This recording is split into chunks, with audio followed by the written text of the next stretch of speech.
ఈరోజు ప్రభు మనతో మాట్లాడబోతున్న ఒక చక్కని అంశం ఏంటంటే ఎఫ్ఫాతా. చెప్పండి, ఎఫ్ఫాతా. ఎఫ్ఫాతా అన్న మాటకు అర్థము తెరవబడును. ఆమేన్ చెప్పండి, తెరవబడుట. బైబిల్ గ్రంథములో ఎఫ్రాతా అనే ఒక స్థలం ఉంది. మనము దాని గురించి మాట్లాడుకోవడం లేదు, కానీ యేసయ్య నోటంట పలకబడిన ఒక పదం ఏదైతే ఉందో ఆ పదాన్ని గురించి ఈరోజు మనం ధ్యానించబోతున్నాం.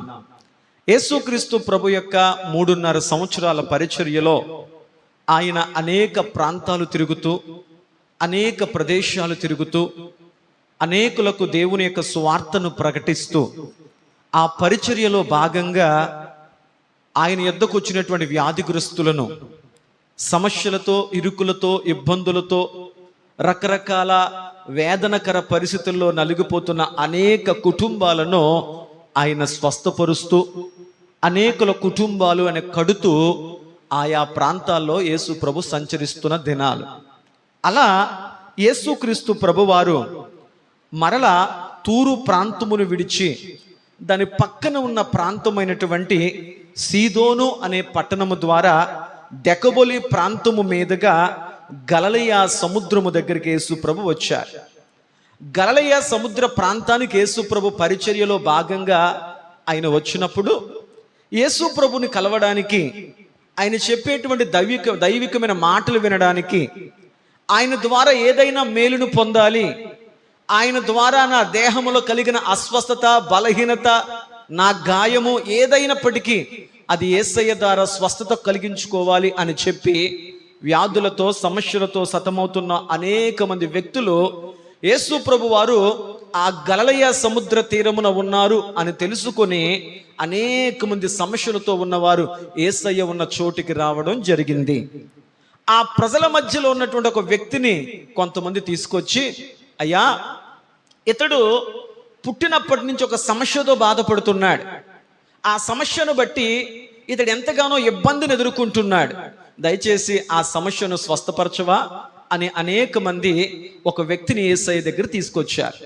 ఆ వ్యక్తికి ఉన్న సమస్య ఏంటి అని అడిగితే, మొదటిది అతడు చెమిటివాడు, రెండవది అతడు నత్తిగా మాట్లాడుతున్నాడు, అతని నాలుక సడలింది, అతని నాలుక స్పష్టంగా మాట్లాడలేకపోతున్నాడు, అతడు చెమిటివాడిగా ఉన్నాడు, ఇతరులు చెప్పే మాట కానీ సంభాషణ కానీ ఏది కూడా అతనికి వినపడనంతగా అతడు పుట్టి చెవిటి కలిగిన వాడిగా ఉన్నాడు. రెండవ సమస్య ఏంటంటే అతడు మాట్లాడుతున్న మాట కూడా ఇతరులకు ఏమాత్రం అర్థము కాని రీతిలో అతడు నత్తివాడిగా ఉన్నాడు. యేసు ప్రభు దగ్గరికి ఆ వ్యక్తిని తీసుకొచ్చి, మీరు ఎంతో మందిని స్వస్థపరిచారు కదా ప్రభువా, దయచేసి ఈ వ్యక్తికి ఉన్నటువంటి సమస్యను కూడా స్వస్థపరచవా అని అడిగినప్పుడు యేసు ప్రభువు ఆ జనసమూహములో నుంచి ఆ సమస్య కలిగిన వ్యక్తిని పక్కకు తీసుకువెళ్ళి అతని చెవిలో ఆయన వేలు పెట్టి ఆయన నిట్టూర్పు విడిచెను అని రాయబడింది. దేవునికి స్తోత్రం. నిట్టూర్పు అంటే ఏంటి? కొన్నిసార్లు మనము నిట్టూర్పుతాం అంటాం కదా. ఆయన నిట్టూర్పు విడిచి ఆయన ఒక మాట చెప్పారు. ఏంటి ఆ మాట అంటే, మనం చదువుకున్నాం 34వ వచనంలో, ఆకాశం వైపు కనులెత్తి నిట్టూర్పు విరిచి ఎఫ్ఫాతా అని చెప్పాను. దేవునికి స్తోత్రం. ఏమని చెప్పారు? ఎఫ్ఫాతా అని చెప్పారు. ఈ ఎఫ్ఫాతా అని పలికిన మాట అరామిక్ భాష.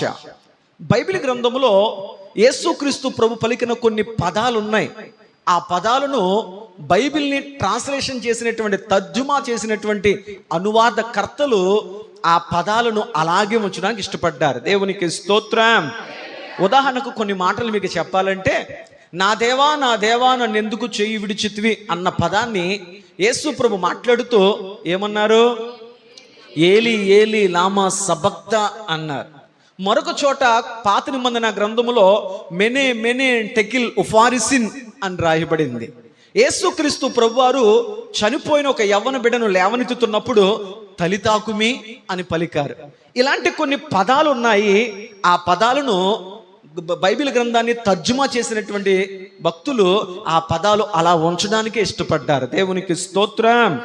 అలా యేసు ప్రభు వారి దగ్గరకు వచ్చినటువంటి చెవిటి నత్తి కలిగినటువంటి వ్యక్తిని యేసు ప్రభు బలపరుస్తూ, ఆ వ్యక్తిని స్వస్థపరుస్తూ, అతని చెవిలో ఆయన ఒక వేలును పెట్టి ఆయన పలికిన మాట ఏమిటయ్యా అంటే ఎఫ్ఫాతా అని పలికారు. ఇది అరామిక్ భాష. ఎఫ్ఫాతా అన్న మాటకు గల అర్థం ఏంటయ్యా అంటే తెరవబడునుగాక. ఆమేన్ చెప్పండి. అర్థం చేసుకుందాం. తెరవబడునుగాక. దేవునికున్న శక్తి ఎలాంటిది? యేసు ప్రభు వారు ఆకాశం వైపు చూసి ఇదిగో తెరవబడునుగాక అని పలికారు.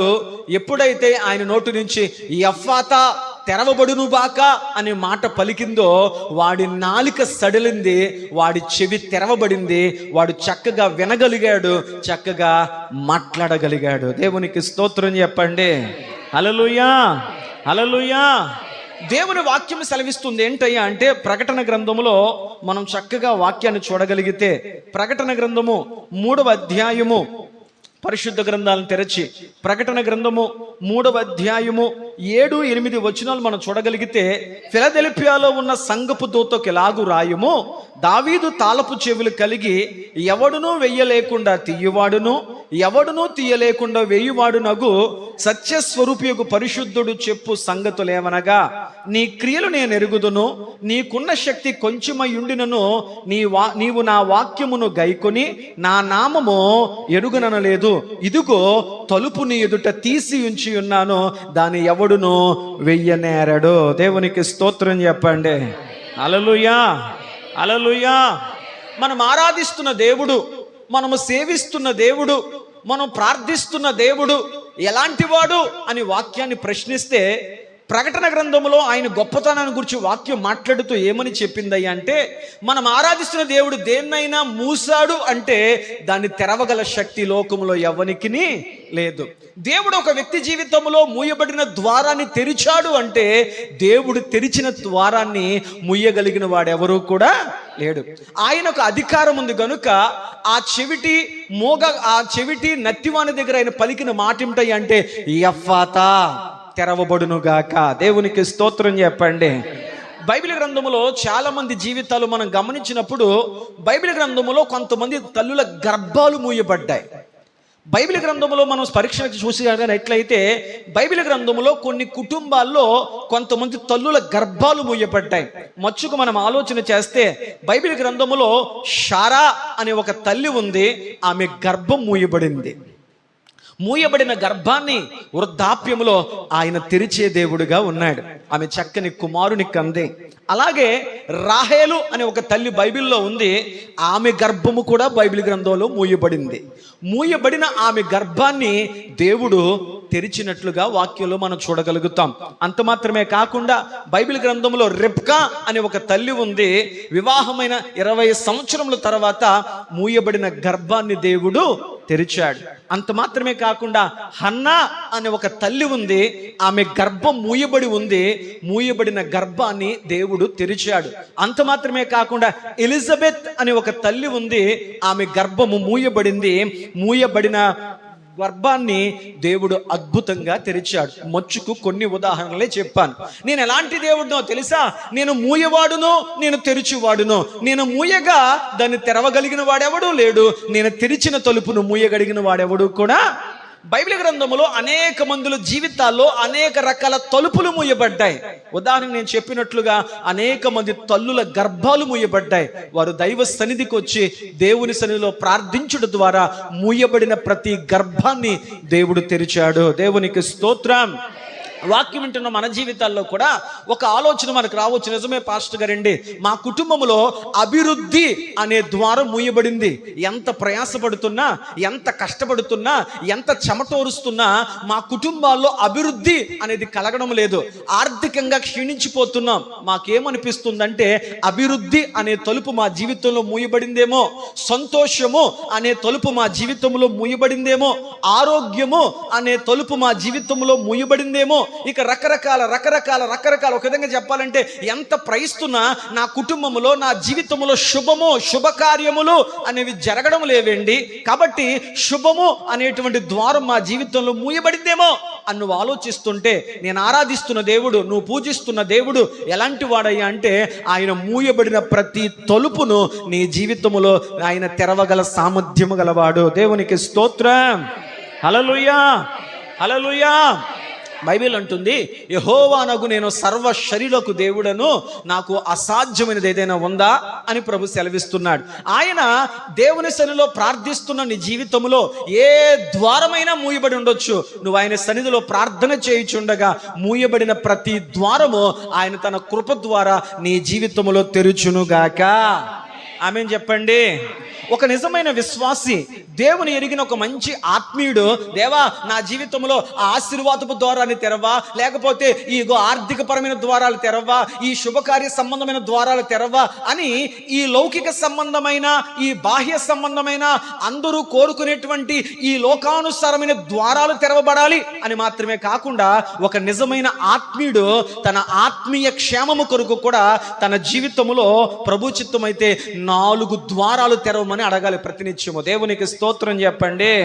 ఒక దేవుని బిడ్డ తన జీవితంలో ఎప్పుడు ఆశీర్వాదపు ద్వారం తెరువు నాయనా, ఆరోగ్యపు ద్వారం తెరువు నాయనా, ఇదిగో సంపద అనే ద్వారం తెరువు నాయనా, ఉద్యోగము అనే ద్వారం తెరువు నాయనా, వివాహము అనే ద్వారం తెరువు నాయనా, బిడ్డలు అనే ద్వారం తెరువు నాయనా, చదువు అనే ద్వారం తెరువు నాయనా అని ఎప్పుడు ఈ లోక సంబంధమైన ద్వారాలు మాత్రమే కాకుండా, ఒక నిజమైన విశ్వాసి తన ఆత్మీయ జీవితంలో క్షేమము, అభివృద్ధిని పొందడానికి, దేవునికి దగ్గరగా తన జీవితాన్ని జీవించడానికి, ఒక మంచి ఆత్మీయుడిగా బ్రతకాలి అనుకున్న వ్యక్తి తన జీవితంలో ఒక 4 అనుభవాలు తెరవబడాలి అని కోరుకోవాలి. దేవునికి స్తోత్రం. ప్రభు చిత్తమైతే సమయానుకూలతను బట్టి ఒక మంచి భక్తి గల వ్యక్తి తన జీవితంలో తెరవబడాలి, ఎఫ్ఫాతా తెరవబడాలి అని తన జీవితంలో 4 ముమ్మాటికి కోరుకోవలసిన వాడై ఉన్నాడు. ఈ 4 నీ జీవితంలో ఎప్పుడైతే తెరవబడతాయో, నువ్వు ఆశించిన ప్రతి కార్యాలు దేవుడు నీ జీవితంలో తెరవబడునుగాక. ఆమేన్ చెప్పండి. మన దేవుడు మూసిన వాటిని తెరవగలవాడు. ఒక మంచి భక్తుని జీవితంలో తెరవబడగలిగినటువంటి 4 విషయాలు మీకు జ్ఞాపకం చేసే ప్రయత్నము చేస్తాను. భక్తులు ఈ 4 విషయాలు తెరవండి ప్రభువా అని దేవునికి ప్రార్థన చేశారు. అందుచేత వారు ఆత్మీయులుగా, భక్తి కలిగిన వారిగా మారాడు. దేవుడు ఈ 4 విషయాల్లో వారిని తెరవడం మాత్రమే కాకుండా, వారి జీవితానికి అవసరమగు సమస్త కార్యాలను కూడా దేవుడు తెరిచినట్లుగా వాక్యములో మనం చూడగలుగుతాం. ఒక దేవుని బిడ్డ దేవుని ఎదుట తెరవబడాలి నా జీవితంలో అని కోరుకునేటువంటి 4 అంశాల్లో నెంబర్ 1 మొదటి విషయాన్ని మనం జ్ఞాపకం చేసుకోబోతున్నాం. మొదటిది ఏంటయ్యా అంటే, చూడండి, 2వ కొరింథీయులకు రాసిన పత్రిక. ప్రతి ఒక్కరు పరిశుద్ధ గ్రంథాన్ని తెరవాలి. అపోస్తులైనటువంటి పౌలు గారు కొరింథీయులకు రాసినటువంటి 2వ పత్రిక 4వ అధ్యాయము 4వ వచనములో మనం చూడగలిగితే, చూడండి, 161వ పేజీ. దేవుని స్వరూపి అయ్యున్న క్రీస్తు మహిమను కనపరుచు సువార్త ప్రకాశము వారికి ప్రకాశింపకుండు నిమిత్తము ఈ యుగ సంబంధమైన దేవత అవిశ్వాసులైన వారి మనోనేత్రములకు గుడ్డితనము కలగజేసెను. దేవుని సత్యాన్ని గ్రహించకుండా, యేసు ప్రభువే నిజదేవుడు అన్న సత్యాన్ని గ్రహించలేకుండా వాక్యము సెలవిస్తున్న మాట ఏమిటయ్యా అంటే, సువార్త ప్రకాశము, యేసుక్రీస్తు యొక్క జన్మము, యేసుక్రీస్తు యొక్క పరిచర్య, యేసుక్రీస్తు యొక్క శిలువ బలియాగము, యేసుక్రీస్తు మనకు అనుగ్రహించిన క్షమాపణ, ఆయన అనుగ్రహించినటువంటి నిత్య జీవము అనేటువంటి మరి సువార్త ప్రకాశము మరి వారి జీవితంలో వారు కలిగి ఉండకుండా, ఈ యుగ సంబంధమైన దేవత అవిశ్వాసులైన వారి మనోనేత్రములకు గుడ్డితనము కలగచేసింది. దేవునికి స్తోత్రం. ఎప్పుడు ఒక దేవుని బిడ్డ, దేవా నా జీవితం అది తెరువునాయినా, ఇది తెరువునాయినా, ఇది తెరువునాయినా అని ఆశీర్వాదపు తలుపులు తెరవమని ప్రార్థించడం మాత్రమే కాదు, దేవుని వాక్యమును ఆధారంగా చేసుకుంటూ ఒక నిజమైన భక్తి గల వ్యక్తి చేయాల్సిన మొదటి ప్రార్థన ఏంటంటే, దేవా మొదటిగా నా కండ్లు తెరువుము. దేవునికి స్తోత్రం. ఒక దేవుని బిడ్డ ప్రార్థన ఏంటంటే, దేవా నా కళ్ళు తెరవండి నాయనా. ఎందుకంటే ఈ లోక సంబంధమైన, ఈ యుగ సంబంధమైన ఈ దేవత ఇదిగో సత్యాన్ని గ్రహించకుండా, ఇదిగో అజ్ఞానములో, అవివేకములో, అంధకారములో, ఇదిగో మూఢత్వపు భక్తి జీవితంలో నా జీవితాన్ని కళ్ళు మూస్తుంది కనుక, ఇదిగో సత్యము గ్రహించలేక నా కళ్ళు మూయబడ్డాయి కనుక, నా జీవితంలో నేను కోరుకునే మొదటి అనుభవం ఏంటంటే, దేవా నా జీవితంలో నా కళ్ళ విషయంలో ఎఫ్ఫాత అనుభవం కలగాలి. అంటే నా కళ్ళు తెరవబడునుగాక. ఆమె చెప్పండి, నేను తెరవబడాలంట చెప్పాలి, కళ్ళు తెరవబడునుగాక. ఈ మాట మీరు అనగానే బలంటూరు పాస్టర్ గారు, మేము కళ్ళు తెరిచే కదా ఉన్నాం, కళ్ళు తెరిచే కదా మేమున్నాం, ఇంకా మా కళ్ళు తెరవబడడం ఏంటి? ఒక్కసారి బైబిల్ గ్రంథంలో మనం ఆలోచన చేద్దాం. కొన్ని సందర్భాల్లో మన కళ్ళు తెరిచి కొన్నిటిని చూస్తున్నా దైవ కార్యాలు మన కళ్ళకు కొన్నిసార్లు కనపడేవిగా ఉండవు. ఉదాహరణకు కొన్ని విషయాలు మీకు జ్ఞాపకం చేస్తాను. చూడండి, అపోస్తుల కార్యములు 9వ అధ్యాయం, అపోస్తుల కార్యములు 9వ అధ్యాయము 8-9 వచనాల్లో మనం గమనించగలిగితే అక్కడ ఒక సందర్భం మనం చూడగలుగుతాం. అక్కడ ఏం రాయబడిందంటే, అక్కడ రాయబడిన మాట ఏమిటాయి అంటే, అపోస్తుల కార్యములు 9వ అధ్యాయం 8-9 వచనములో, సౌలు నేల మీద నుండి లేచి కన్నులు తెరిచినప్పుడు అతనికేమీ చూడలేకపోయాను గనుక వారతని చెయ్యి పట్టుకుని దమస్కులోకి నడిపించిరి. 9వ వచనం, మరియు అతడు 3 దినములు చూపు లేక అన్నపానములేమీ పుచ్చుకొనకయుండెను. ఒకానొక దినాన పౌలు జీవిస్తున్న దినాల్లో అతడు ఎలా జీవించాడు అంటే, నేను నమ్మినటువంటి ఈ మార్గమే కరెక్టు అన్నట్లుగా అతడు మరి హింసకుడుగా, దూషకుడుగా, హానికరుడుగా, దేవుని వాక్యమును ప్రకటిస్తున్న వారికి, దేవునిని ఆరాధిస్తున్నటువంటి వారికి ఎంతగానో ఇబ్బంది కలిగించేటువంటి ఒక వ్యతిరేకిగా అతడు తన జీవితాన్ని గడుపుతున్నాడు. దమస్కు పట్టణంలో దేవుని ఆరాధించే క్రైస్తవులు ఉన్నారు. క్రీస్తును కలిగిన వారు అనేక మంది దమస్కు ప్రాంతంలో నివసిస్తున్నారని తెలుసుకొని వారిని బంధించడానికి, వారిని హింసించడానికి, వారిని గాయపరచడానికి సౌలు అనే ఒక వ్యక్తి అధికారుల దగ్గర అనుమతిని పొందుకొని దమస్కు ప్రాంతానికి వస్తూ ఉన్నాడు. ఆ దమస్కు యొక్క పొలిమేరలోకి వచ్చిన తర్వాత దేవుని యొక్క వెలుగు అతని మీద ప్రకాశించింది. అతడు దేవుని స్వరాన్ని విన్నాడు. ఎప్పుడైతే దేవుని వెలుగును అతడు చూచాడో అతడు తన గుర్రం మీద నుంచి కింద పడిపోయాడు. వెంటనే అతనికి ఒక స్వరం వినబడింది. ఏంటి ఆ స్వరం అంటే, సౌలా సౌలా నన్ను ఎలా హింసిస్తూ ఉన్నావు. వెంటనే సౌలు స్పందన ఏంటంటే, నీవెవడవయ్యా అని సౌలు అన్నాడు. అప్పుడు ప్రభు చెప్పాడు, నువ్వు హింసిస్తున్నటువంటి క్రీస్తును నేను అని చెప్పాడు. వెంటనే ఆ స్వరం విన్న తర్వాత సౌలు హృదయంలో ఒక మార్పు కలిగింది. ఆ వెలుగును చూడడం ద్వారా వాక్యము చెప్తున్న మాట ఏమిటయ్యా అంటే, అతని కళ్ళు మూయబడ్డాయి, అతడు దృష్టిని కోల్పోయాడు. అంత మాత్రమే కాకుండా అక్కడ మనం గమనించగలిగితే అదే 9వ అధ్యాయము 17-18 వచనాలు చూడగలిగితే, అననీయ వెళ్ళి ఆ ఇంట ప్రవేశించి అతని మీద చేతులుంచి, సౌలా సహోదరుడా, నీవు వచ్చిన మార్గములో నీకు కనపడిన ప్రభువైన యేసు నీవు దృష్టి పొంది పరిశుద్ధాత్మతో నింపబడినట్లు నన్ను పంపి ఉన్నాడని చెప్పెను. అప్పుడే అతని కండ్ల నుండి పొర వంటిది రాలి దృష్టి కలిగి అతడు లేచి బాప్తిస్మం పొందెను. తరువాత ఆహారం పుచ్చుకుని బలపడెను. దేవునికి స్తోత్రం. ఒకానొకప్పుడు సౌలు అనే వ్యక్తి మత ఛాందస్తత్వంతో బ్రతుకుతున్నాడు. దేవుణ్ణి వ్యతిరేకించే వ్యక్తిగా బ్రతుకుతున్నాడు. దేవుణ్ణి ఆరాధించే వారిని గాయపరిచే వ్యక్తిగా అతడు జీవిస్తూ ఉన్నాడు. దమస్కు మార్గములో దేవుని అతన్ని దర్శించినప్పుడు అతడు తన చూపును కోల్పోయాడు. 3 దినములు ఆహారము లేనివాడిగా, అన్నపానము లేనివాడిగా, అంధుడుగా అతడు జీవించాడు. ఆ దమస్కు పట్టణములో ఉన్నటువంటి అననీయ అనేటువంటి ఒక దైవజనుణ్ణి దేవుడు అక్కడికి పంపించినప్పుడు అననీయ సౌలు నెత్తి మీద చేయి పెట్టి ప్రార్థన చేసినప్పుడు జరిగిన కార్యం ఏంటంటే, అతని కళ్ళలో ఉన్నటువంటి పొరల వంటివి రాలిపోయాయి. అప్పటిదాకున్నటువంటి అహంకారము అనే పొర, నేను వెళుతుందే, నేను నమ్మిందే సరైనది అనేటువంటి పొర, అతనుకున్నటువంటి ఆ మూఢత్వపు అంధకారపు పొర అతని కళ్ళ నుంచి ఊడి రాలిపోవడం చేత అతడు దృష్టి పొందిన వాడయ్యాడు. ఎప్పుడైతే అతని కళ్ళు తెరవబడ్డాయో అతడు బాప్తిస్మం పొందాడు, అతడు రక్షణ పొందుకున్నాడు, అతడు ఆహారము తిని బలపరచబడ్డాడు. దేవునికి స్తోత్రం. ఒక దేవుని బిడ్డ తన జీవితంలో చేయాల్సినటువంటి మొదటి ప్రార్థన ఏంటంటే, దేవా నా కళ్ళు తెరవబడునుగాక. ఒక విశ్వాసి కళ్ళు తెరవబడితే అతడి జీవితంలో కలిగే మొదటి అనుభవం ఏంటంటే అతడి కళ్ళు తెరవబడితే అతడు సత్యాన్ని గ్రహిస్తాడు, అతడు రక్షణ అనే అనుభవములోనికి వెళ్ళగలుగుతాడు. అందుకే మన వాక్యములో చూడగలిగితే కీర్తనాకారుడు అంటాడు 119వ కీర్తనలో 119వ కీర్తన 18వ వచనములో మనందరికీ బాగా తెలుసు. భక్తుడు ఏమంటున్నాడంటే, నీ ధర్మశాస్త్రమందు ఆశ్చర్యకరమగు సంగతులు చూచునట్లుగా దేవా నా కళ్ళు తెరవా అంటాడు. బైబిల్ని అందరూ చదువుతారు, కానీ దేవుని ఆత్మ కలిగిన వ్యక్తి మాత్రమే దేవుని వాక్యములో ఉన్నటువంటి ఆశ్చర్యకర విషయాలను చూడగలుగుతాడు. దేవునికి స్తోత్రం చెప్పండి. హల్లెలూయా. దావీదు భక్తుడు దేవునికి ప్రార్థన చేస్తూ, ప్రభువా నా కళ్ళు తెరువు నాయనా, నా మనోనేత్రం తెరువు నాయనా, నా ఆత్మనేత్రం తెరువు నాయనా, నా హృదయ నేత్రాన్ని తెరువు నాయనా. నేను అందరి వలె వాక్యము చదువుకుంటూ వెళ్ళిపోతుంటే అది నాకేమాత్రం అర్థమయ్యలేదు గనుక ఇదిగో నీ ధర్మశాస్త్రమందు నీ వాక్యములో ఉన్నటువంటి ఆశ్చర్యకరమైన విషయాలు నేను చూచున్నట్లుగా నా కళ్ళు తెరువు అన్నాడు. దేవునికి స్తోత్రం. ఒక దేవుని బిడ్డ నిత్యము దైవసన్నిధిలో చేయాల్సిన ప్రార్థన ఏంటంటే, దేవా నా జీవితంలో నువ్వు చేస్తున్న కార్యాలు నేను చూడాలయ్యా. ఎంత కార్యాలు నా జీవితంలో చేస్తున్నావో, ఎంతగా నన్ను కాపాడుతున్నావో, ఎంతగా నన్ను రక్షిస్తున్నావో, ఆపదల నుండి, ఉపద్రవాల నుండి, రోగము నుండి, అనేక రకమైనటువంటి మరణకర పరిస్థితుల నుంచి నన్ను ఎలా కాపాడుతున్నావో, ఎలా తప్పిస్తున్నావో చూడగలుగునట్లు దేవా నా కళ్ళు తెరవబడునుగాక. ఆమేన్ చెప్పండి. మనిషి ఎలాంటి వాడయ్యా అంటే కొన్ని కళ్ళకు కనపడితేనే నమ్ముతాడు, కళ్ళకు కనపడకపోతే నమ్మడు.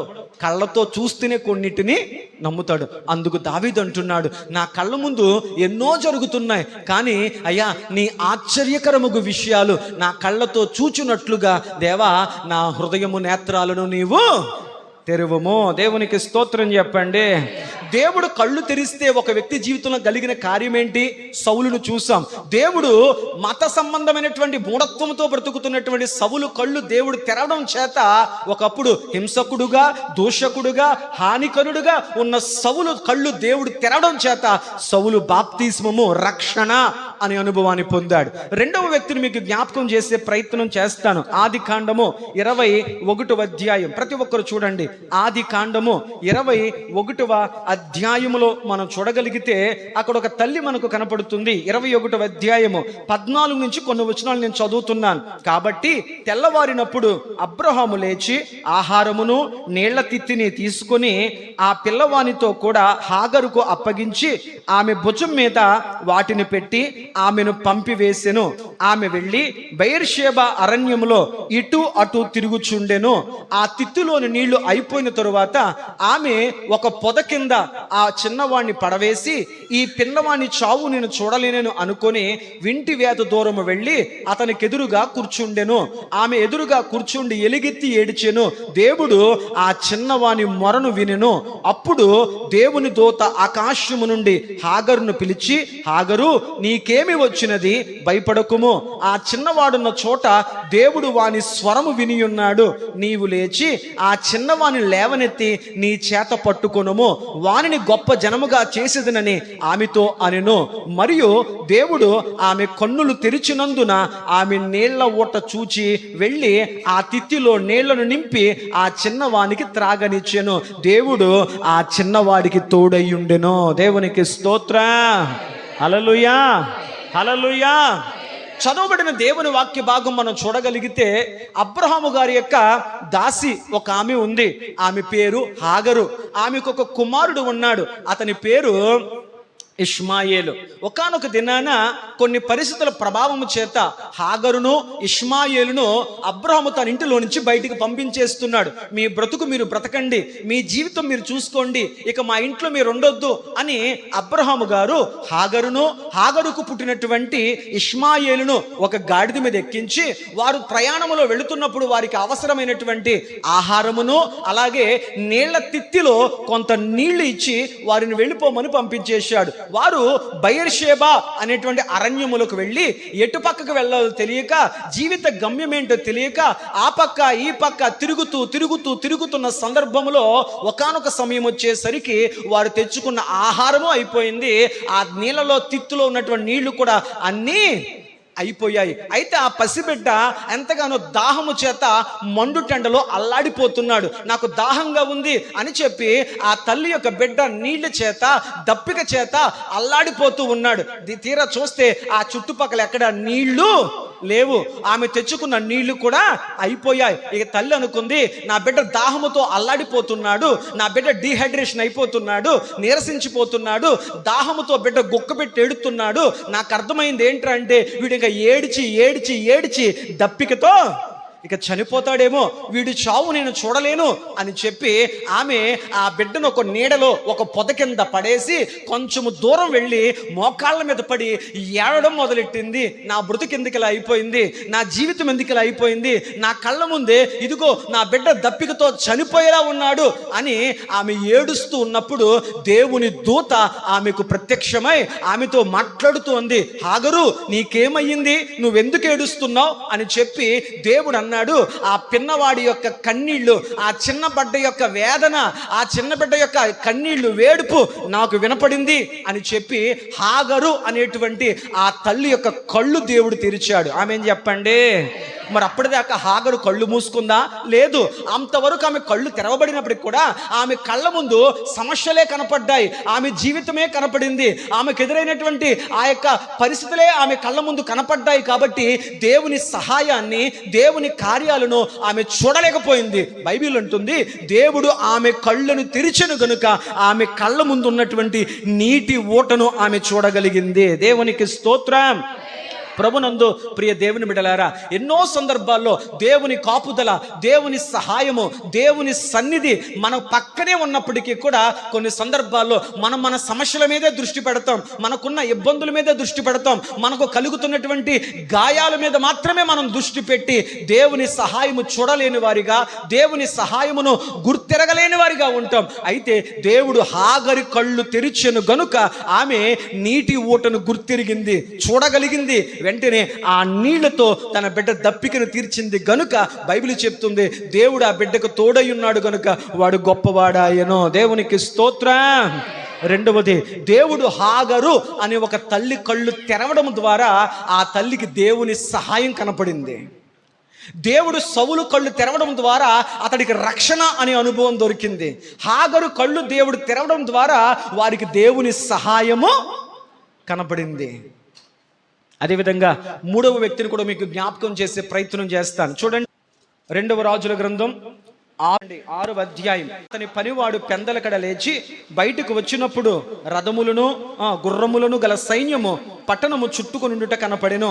అంతటా వాని పనివాడు, అయ్యో నా ఏలినవాడా, మనము ఏమి చేద్దుమని ఆ దైవజనుడితో అనగా, అతడు భయపడవద్దు, మన పక్షమున ఉన్నవారు వారికంటే అధికులై ఉన్నారని చెప్పి ఇలా ప్రార్థన చేశాడు. 15వ వచనంలో, యెహోవా వీడు చూచునట్లు దయచేసి వీడి కండ్లు తెరవమని ఎలీషా ప్రార్థన చేయగా యెహోవా ఆ పనివాడి కండ్లను తెరిచెను గనుక వాడు ఎలీషా చుట్టూను పర్వతపు అగ్ని రుదముల చేత నిండి ఉండుట చూచెను.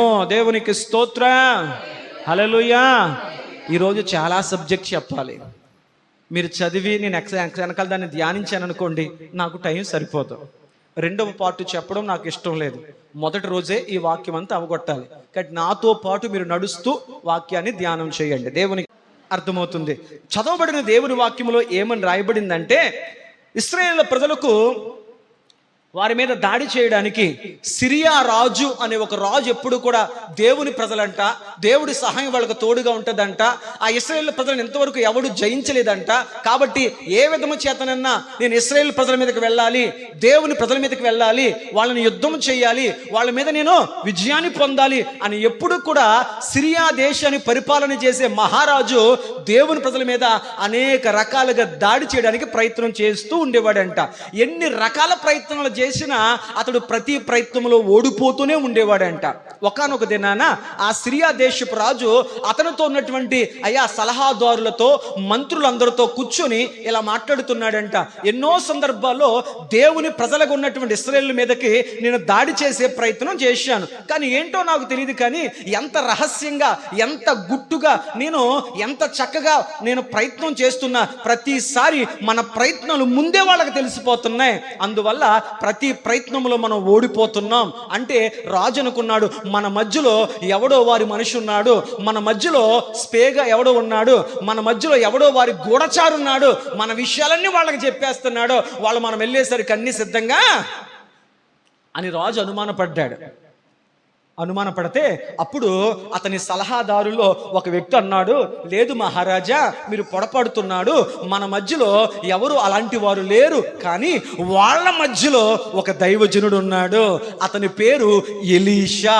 అతడు నిత్యము తన దేశము కొరకు, నిత్యము తన ప్రజల కొరకు, నిత్యము తన రాజు కొరకు ప్రార్థిస్తూ ఉంటాడు. దైవజనుడు ప్రార్థించుచుండగా దైవజనుడికి దేవుడు జరగబోయే ప్రతి ప్రమాదాన్ని ముందే దైవజనుడికి దేవుడు తెలియపరుస్తున్నాడు. అందువల్ల ఆ దైవజనుడు వెళ్ళి మహారాజును అన్ని రీతులుగా జాగ్రత్త పరుస్తున్నాడు. కాబట్టి సమస్య మనలో లేదు, ఆ రాజుకు తోడుగా ఉన్న దైవజనుడు వల్ల అన్నీ తెలుస్తున్నాయి అని చెప్పాడు. ఇప్పుడు మొన్నటి దాకా రాజును టార్గెట్ చేశాడు, ప్రజలను టార్గెట్ చేశాడు. ఈసారి అనుకున్నాడు ఏ విధము చేతనైనా కానీ ఈ ఎలీషా అనే దైవజనుడిని బంధిస్తే, ఎలీషా అనే దైవజనుడి నోరు ముయ్యిస్తే కనుక ఇక రాజుకి ఏ విషయమో తెలియచేయబడదు, కనుక అప్పుడు రాజుని ఆటోమేటిక్గా జయించేద్దాం అని చెప్పి రాత్రే ఈ సిరియా దేశాన్ని పరిపాలించేటువంటి మహారాజు అతడు తన సైన్యం అంతటితో కూడా ఈ దైవజనుడి ఇంటి చుట్టూ ముట్టడి వేసేశాడంట. కొంచెం ఫాస్ట్గా వెళ్తున్నాను అయినా వినాలి. ముట్టడి వేసేశాడంట. ఇలా చెప్తే టైం సరిపోదు నాకు. తెల్లవారిన తర్వాత ఈ దైవజనుడికి ఒక ఇంట్లో పనివాడు ఉన్నాడు, పరిచారకుడు ఉన్నాడు. అతడు ఇంట్లో నుంచి బయటకు వచ్చి తన ఇంటి చుట్టూ కూడా ఆ సిరియా దేశపు శత్రు రాజు యొక్క రథముల చేత, గుర్రముల చేత, ఖడ్గముల చేత, బళ్ళెముల చేత దేశమంతటిని ముట్టడించారు. అలాగే ఈ దైవజనుడి యొక్క ఇల్లంతటిని కూడా ముట్టడి వేసేశారంట. వెంటనే ఈ పనివాడు ఆ సమస్యను చూచి, ఆ ప్రమాదను చూచి, ఆ విపత్తును చూసి ఇంకేముందిరా బాబు మన జీవితం అయిపోయింది, శత్రులు మన చుట్టూ, ఇదిగో మన చుట్టూ వాళ్ళు ముట్టడి వేసేస్తారు, ఏ క్షణమైనా వారు మన మీద దాడి చేస్తారు, వారి బాణాలకు వారి యొక్క కత్తులకు మనము ఇదిగో బలైపోవలసిందే అని చెప్పి గుండెలు బాదుకుంటూ లోపల ఉన్న దైవజనుడి దగ్గరికి వచ్చి, అయ్యా దైవజనుడా ఇక మన పని అయిపోయింది, శత్రు మన చుట్టూ చుట్టేశాడు, ఏ క్షణమైనా మన మీద దాడి జరగవచ్చు, ఏ క్షణమైనా మనం చనిపోవచ్చు అని కంగారుపడి వేదన పడుతుంటే దైవజనుడు అంట ఏం కంగారు పడొద్దు, మనకేమవదో అన్నాడంట. ఎందుకయ్యా ఏమవదో? వాక్యం చెప్తుందయ్యా, పిన్నలనేమి పెద్దలనేమి తన యందు భయభక్తులు గల వారందరి చుట్టూ దేవుని దూత కావలి ఉండి వారిని రక్షిస్తారు అని చెప్తే, లేదయ్యా వాక్యం నాకు తెలుసు కానీ పరిస్థితులు చూస్తుంటే ప్రమాదకరంగా ఉన్నాయి, ఇంత పెద్ద సైన్యము నుంచి, ఇంత పెద్ద ఆపద నుంచి ఏ దేవుడు మనల్ని కాపాడతాడు అని చెప్పి ఆ పనివాడు కలవరపడుతుంటే అప్పుడు ఎలీషా ప్రవక్త ఒక ప్రార్థన చేశాడంట. ఏంటి ఆ ప్రార్థన అంటే, ఓ నా దేవా, నా పనివాడు తన చుట్టూ ఉన్న ప్రమాదాన్ని చూసి భయపడిపోతున్నాడు, బెంబేలెత్తిపోతున్నాడు, ఈ ఆపద నుంచి మమ్మల్ని ఎవరూ తప్పించలేరు అనుకుంటున్నాడు, దయచేసి ఒక్కసారి నా పనివాడి కళ్ళు తెరవ్వా అని ప్రార్థన చేశాడు. ఎప్పుడైతే అతడు ప్రార్థన చేశాడో దేవుడు ఆ పనివాడి కళ్ళు తెరిచినప్పుడు అతని కళ్ళకు ఇంతకుముందు శత్రువులు కనపడ్డారు, ఇప్పుడు ఏం కనపడిందయ్యా అంటే అక్కడ మనం చదువుకోగలిగితే ఆ దేవుడు ఆ పనివాని కండ్లు తెరిచెను గనుక వాడు ఎలీషా చుట్టూను పర్వతపు అగ్ని గుర్రముల చేత రథముల చేత నిండియుండుట చూచెను. దేవునికి స్తోత్రం. ఏ అగ్ని అంట? అగ్ని కూడా రకరకాలుగా ఉంటుంది. మామూలు అగ్ని వేరు, పర్వత అగ్ని వేరు. పర్వతపు అగ్ని అంటే తెలుసా? అగ్ని పర్వతములో నిత్యము మరుగుతుంటుంది ఒక అగ్ని, దాని పేరు లావా అంటారు. అంటే పర్వతకు అగ్ని లాంటి దేవదూతలు ఎలీషా చుట్టూను తన ప్రజల చుట్టూను వారు ఖడ్గములు పట్టుకుని కాపలా కాస్తున్నారంట. దేవునికి స్తోత్రం. దేవుడు అతని కళ్ళు తెరవక ముందు, వినాలి త్వరగా, దేవుడు అతని కళ్ళ తెరవక ముందు అతనికి కేవలం సమస్య కనపడింది, ప్రమాదం మాత్రమే కనపడింది. దేవుని కాపుదల, దేవుని భద్రత, దేవుడు ఆ వ్యక్తికి ఎంతట క్షేమాన్ని ఇచ్చాడు అతడు చూడలేకపోయాడు. దేవుడు ఆ పనివాడు కళ్ళు తెరిచిన మీదట దేవుడు అతనికి, అతని కుటుంబానికి ఎంత గొప్ప భద్రతనిస్తున్నాడో వాడు చూడగలిగాడు. దేవునికి స్తోత్రం. మొదటి మాట, ఒక దేవుని బిడ్డ తన జీవితంలో అనునిత్యము చేయాల్సిన ఒక ప్రార్థన ఉంది. ఆ ప్రార్థన ఏంటంటే, దేవా నా కళ్ళు తెరువు. ఆమేన్ చెప్పండి. మొదటి మాటగా అయిపోయింది టైం.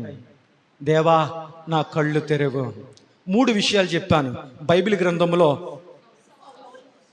సౌలు కళ్ళు దేవుడు తెరిచాడు, సత్యాన్ని గుర్తించాడు, యేసయ్యను తన స్వరక్షకుడిగా అంగీకరించి రక్షణ అనే అనుభవాన్ని పొంది బాప్తిసం పొందాడు, బలపరచబడ్డాడు. రెండవది, సమస్యతో కన్నీళ్లతో వేదనతో నిండిపోయిన హాగరు కళ్ళు దేవుడు తెరిచాడు.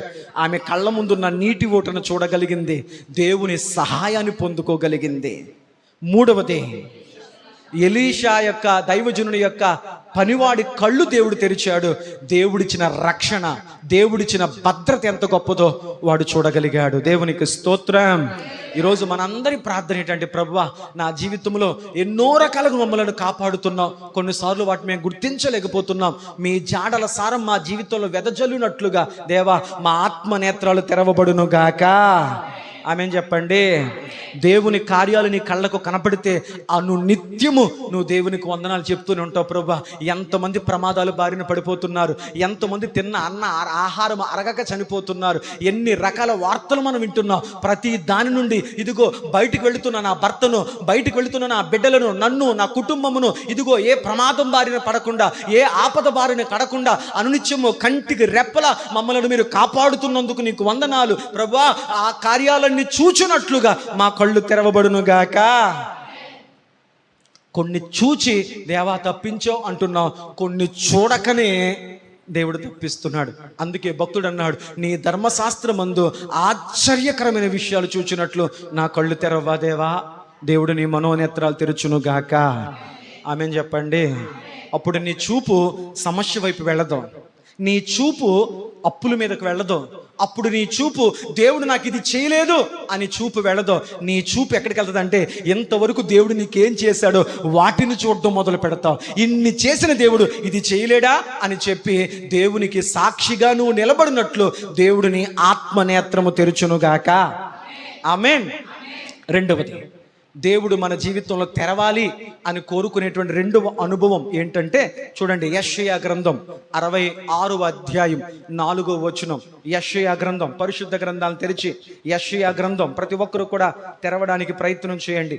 యెషయా గ్రంథము 66వ అధ్యాయము 4వ వచనంలో రాయబడిన మాట ఏమిటంటే, నేను పిలిచినప్పుడు ఉత్తరమిచ్చు వాడొకడును లేకపోయెను, నేను మాట్లాడినప్పుడు వినువాడు ఒక్కడును. నేను చదవమన్నప్పుడు చదవండి. మాట్లాడినప్పుడు దేవుని యొక్క వేదన, దేవుని యొక్క ఆవేదన ఏంటో తెలుసా? నేను మాట్లాడుతుంటే దేవుడు అంటున్నాడు, నేను మాట్లాడినప్పుడు వినువాడు ఒక్కడునూ లేడు అంటున్నాడు. ఈనాడు మానవుడంట ఈ లోక సంబంధమైన మాటలు వినడానికి దురద చెవులు కలిగిన వాడిగా మారిపోయాడంట. కానీ దేవుని బిడ్డ అంట దేవుని మాట వినేవాడిగా, దేవుని స్వరాన్ని వినేవాడిగా లేడంట. దేవునికి స్తోత్రం. హల్లెలూయా. మనం చూడగలిగితే ఒక దేవుని బిడ్డ దేవుని వాక్యమును ఎలా వినాలి?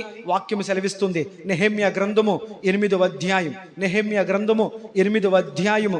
అనేక విషయాలు మీకు చెప్పాలి, వాక్యములోని సత్యాలు గ్రహించాలి. నెహెమ్యా గ్రంథము 8వ అధ్యాయము 2-3 వచనాలు చూడగలిగితే అక్కడ రాయబడిన మాట 407వ పేజీ. అక్కడ ఏమని రాయబడిందంటే, యాజకుడైన ఎజ్రా 7వ మాసము మొదటి దినమున చదవబడు దాని గ్రహింప శక్తి గల స్త్రీ పురుషులు కలిసిన సమాజమంతటి ఎదుట అతను ఆ ధర్మశాస్త్రము తీసుకుని వచ్చి 3వ వచనములో, నీటి గుమ్మం ఎదుటనున్న మైదానములో ఉదయం మొదలుకొని మధ్యాహ్నం వరకు నిలుచున్న స్త్రీ పురుషులకును తెలివితో వినగలిగిన వారందరికీ చదివి వినిపించుచూ వచ్చెను.